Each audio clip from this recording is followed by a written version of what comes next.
அனைவருக்கும் வணக்கம். இன்னைக்கு நாம பிகைன் சீக்ரெட்ஸ்ல எதை பத்தி பார்க்க போறோம் அப்படின்னா, ஆடி அமாவாசை 2024 காகத்திற்கு ஏன் உணவு வைக்க வேண்டும் தெரியுமா? வாங்க இன்னைக்கு அதை பத்தி தெரிஞ்சுக்கலாம். பொதுவாகவே இந்துக்கள் படையல் வைத்த உடனேயே காகத்திற்கு உணவு அளிப்பதை வழக்கமாக கொண்டுள்ளனர். அதிலும் அமாவாசை தினத்தில் காக்கைகளுக்குத்தான் முதல் உணவை வைப்பார்கள். காரணம், அமாவாசை தினம் என்பது முன்னோர்களுக்கான தினம், முன்னோர்களை வழிபடுவதற்குரிய தினமாகும். அதிலும் ஆடி அமாவாசையானது என்பது மிகவும் சிறப்புக்குரிய தினமாக கருதப்படுகிறது. காரணம், இந்த ஆடி அமாவாசையில் நம் முன்னோர்கள் பூலோகத்திற்கு இறங்கி வருவார்கள் என நம்பப்படுகிறது. அப்படி அமாவாசை தினத்தன்று மறைந்த முன்னோர்கள் காக்கை வடிவில் நம் வீட்டிற்கு வந்து வழிபாட்டில் கலந்து கொள்வார்கள் என கூறுவது ஐதீகம். அதனால் காகத்திற்கு உணவு கொடுப்பதன் மூலம் பித்ருக்களின் ஆசி கிடைக்கும், முழுவதுமாக நமக்கும் நம் சந்ததிகளுக்கும் கிடைக்கும் என்பது நம்பிக்கை.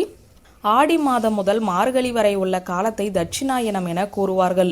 சூரியன் தெற்கு நோக்கி நகர தொடங்கும் காலம் இது ஆடி மாதத்தில் தொடங்குகிறது. இது தேவர்களுக்கு தட்சிணாயனம் இரவு பொழுது.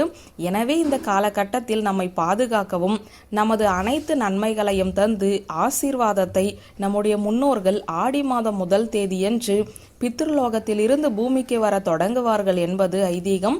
அதனாலேயே ஆடி அமாவாசை மிகவும் முக்கியமானதாக கருதப்படுகிறது. அதிலும் தந்தை வழி உறவுகளுக்கு காரணமான கிரகம் என சொல்லப்படுபவர் சூரியன். அதே போல சூரியனுக்குரிய ஞாயிற்றுக்கிழமையிலும் கர்மகாரகன் என சொல்லப்படும் சனி பகவானுக்குரிய பூச நட்சத்திரத்திலும் இணைந்து இந்த ஆண்டு ஆகஸ்ட் 4ஆம் தேதி ஆடி அமாவாசை வந்துவிட்டது. இதனால் இது தனிச்சிறப்பு வாய்ந்த நாளாகவே சொல்லப்படுகிறது. பொதுவாக அமாவாசை என்றாலே காகத்திற்கு உணவு வைக்கும் பழக்கம் நம்முடைய வழக்கமாகும். காகத்திற்கு இலை போட்டு உணவு வைத்துவிட்ட பிறகே நாம் உணவு சாப்பிடும் வழக்கம் உள்ளது. எத்தனையோ பறவைகள் உயிரினங்கள் இருக்கும்போது அமாவாசை என்று காகத்திற்கு மட்டும் உணவு வழங்கப்படுவது ஏன் தெரியுமா? இதற்கு ஜோதிட ரீதியாகவும் வாழ்வியல் ரீதியாகவும் பல காரணங்கள் உண்டு. சனீஸ்வர பகவானின் வாகனமான காகம் யமலோகத்தின் வாசலில் இருப்பதாகவும் அது யமனின் தூதுவன் எனவும் கூறப்படுகிறது. காகத்திற்கு சாதம் வைத்தால் யமலோகத்தில் வாழும் நமது முன்னோர்கள் மகிழ்ச்சியுடன் நமக்கு ஆசி வழங்குவார்கள். எனவேதான் அமாவாசை நாளில் நாம் காகங்களுக்கு உணவு அளிப்பதன் மூலம் முன்னோர்களின் மகிழ்ச்சி அடைவார்கள். மேலும் காகம் பூலோகத்தில் நாம் செய்யும் திதி தர்ப்பணம் போன்ற சிரார்த்த காரியங்களை பித்ருலோகத்தில் இருக்கும் நம்முடைய முன்னோர்களிடம் கொண்டு போய் சேர்க்கின்றன என சொல்லப்படுகிறது. காகம் சாதாரணமாக குப்பையில் கிடக்கும் பொருட்களையும் சாப்பிடும். அதே சமயம் நாம் இலை போட்டு வைக்கும் உணவுகளையும் சாப்பிடும்.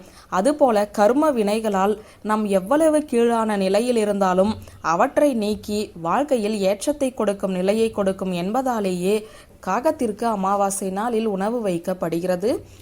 ஆடி அமாவாசையில் விரதம் கடைபிடிப்பது மட்டுமின்றி காகத்திற்கு உணவு வைப்பதற்கும் சில முறை உள்ளது.